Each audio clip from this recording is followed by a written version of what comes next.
معاك شات لمراتك وعاوز تحبسها بيه، افتكر ان مش كل كلام خيانة، ومش كل خيانة تدخلها السجن. ناس كتير فاكرة ان اي شات بين ست متجوزة وراجل يبقى كده زنا وخلاص، بس الحقيقة غير كده خالص. الحقيقة ان القانون المصري مش عاطفي، القانون بيدور على دليل.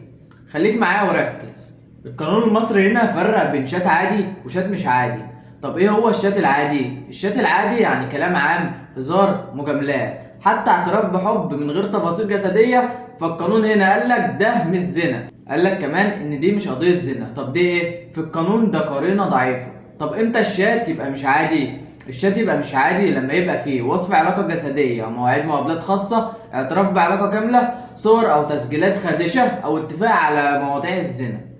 بس خد بالك، القانون هنا لازم يتأكد بفحص فني أو أدلة تانية.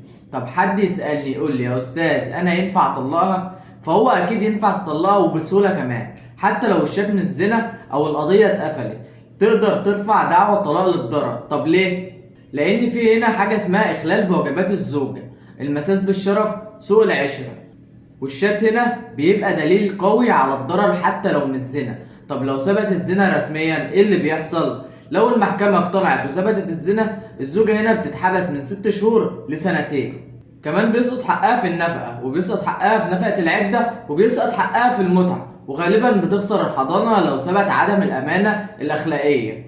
طيب وهنا الزوج بقى بيطلقها بدون أي التزامات مالية. الخلاصة اللي أنا جاي أوضحها إن مش كل شات جريمة، ومش كل خيانة سجن، بس كل شات غلط ينفع يهد بيت كامل. القانون عايز دليل مش إحساس.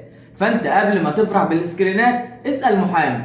اعمل لايك وفولو، لأن في ناس كتير قوي بتقع في المشكلة دي. ولو عاوز نعمل الفيديو الجاي عن الزوج اللي بيخون زوجته اكتب في الكومنتات.